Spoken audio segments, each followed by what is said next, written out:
Hey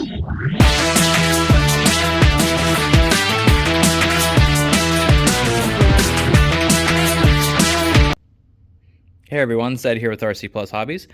Today we are going to take a look at the new Traxxas Jato 4x4 VXL-4S model.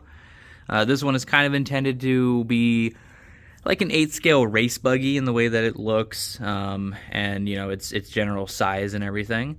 So let's go ahead and take a look at the box here and just go over some of the panels. On the front here, it's talking about that new VXL-4S system, the aluminum GTR XXL shocks, and then the race style Response Pro tires. We'll flip this over. That panel just got a picture of the orange one. Side panel here shows all the different colorways. So we have the blue, orange, green, and there's also a pink one.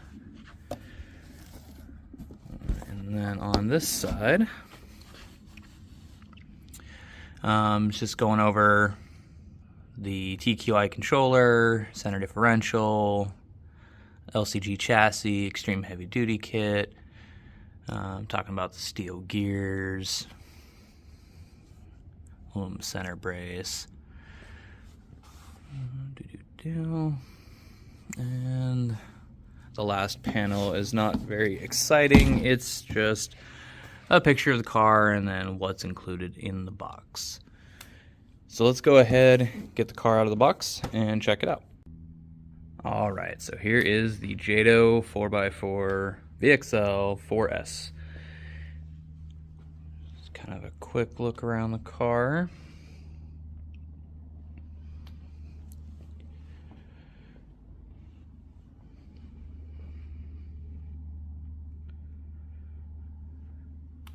Go ahead and pull the body off and then we'll talk about some of the specifics. So this is using their new clipless system. So if we flip it over to the side, you can see these little clips right here in the side guards. And basically it's just, flip it back straight here. You kind of pull those outwards and they pop up. Do it on the other side. And the body comes off. And then there's those inner pieces that attach it to the chassis right in the side rails there. As far as the body goes, just a fairly basic little buggy body. Not super thick or thin, kind of a medium Lexan. So that should hold up pretty good though, because we're not, going to be really hitting the body much on stuff. Looking inside the car here, it's going to look pretty familiar. It's got the LCG chassis similar to like a Slash Ultimate or even, like a Wrestler. It's just got that low center chassis. On these versions, on the 4S models, they do have color matched aluminum throughout, whereas on the BL2S, it's going to basically just be the standard, Traxxas blue, where they do have aluminum. So on here, you're getting an aluminum center brace instead of the plastic one in the BL2S model, aluminum center driveline, color matched aluminum motor plate. There is a look at that 540 XL motor. This will be the same motor that you're going to find in like the new Traxxas, or the new, Traxxas, but the new 4x4 Stampede, and also the Max. And then there is a look at their new 4S speed control made for this car, and 2075 servo. I wish they would have put something maybe a little bit better than just the basic 2075, but who knows, it'll probably work fine for just getting going. Color matched GTR shocks, and this is using the XXL shocks all the way around. So normally these would be the shocks you would find just on the rear of all of the Traxxas cars effectively, but on this one they wanted more overall travel, so they did put the long ones on it, and even color matched tie bar on the front, and the hub extenders and the wheel nuts, those are all in green as well.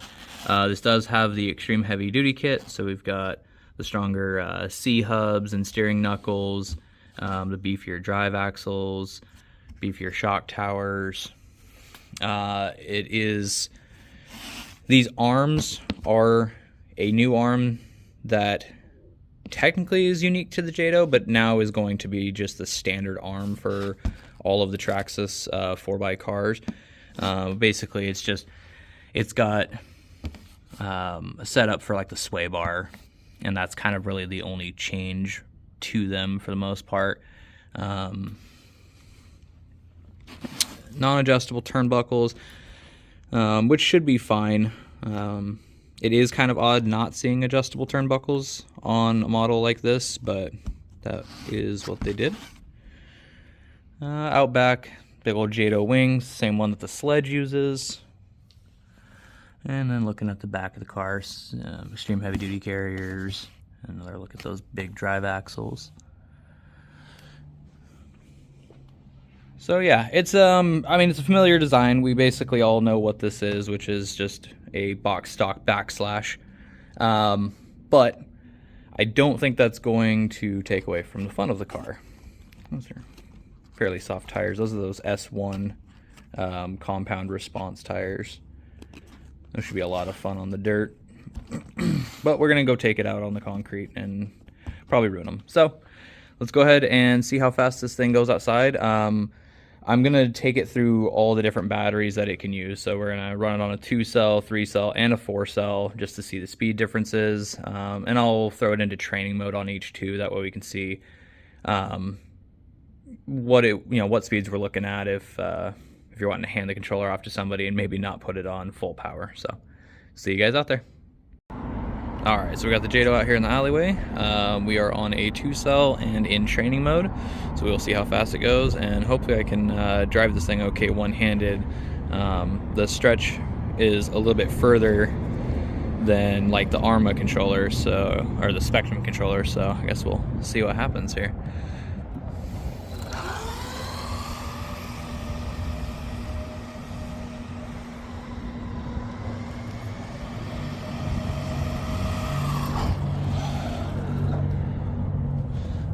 All right, 13 miles an hour.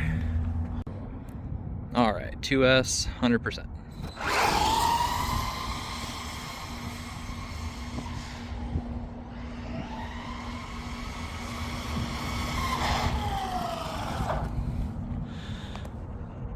miles an hour.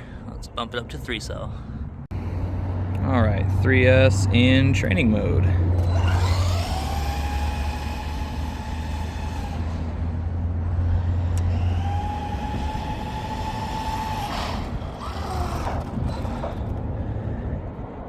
Miles an hour.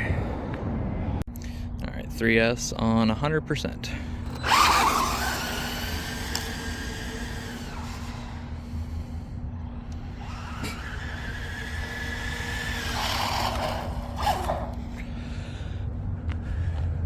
$36. All right, 4-cell in training mode.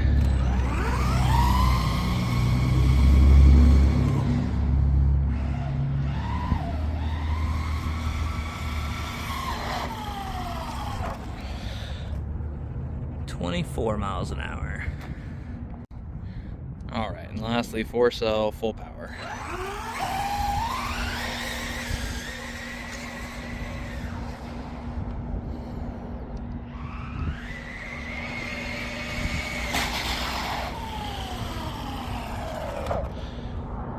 $46 an hour. Let's go ahead and do one more pass if we can.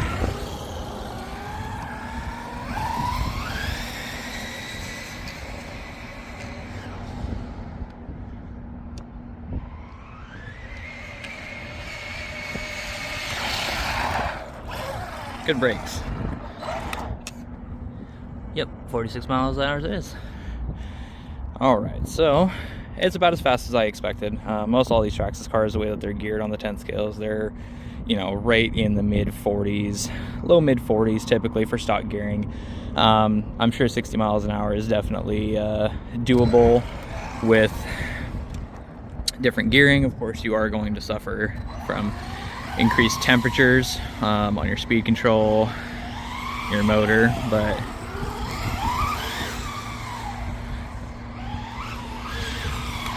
As far as handling characteristics go, it does handle nicely.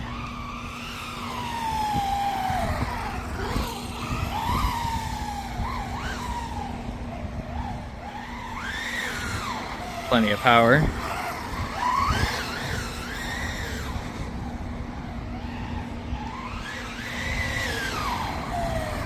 Yeah, that's definitely a fun one. All these kind of 8-scale type buggies are a ton of fun to play with. They all handle pretty good.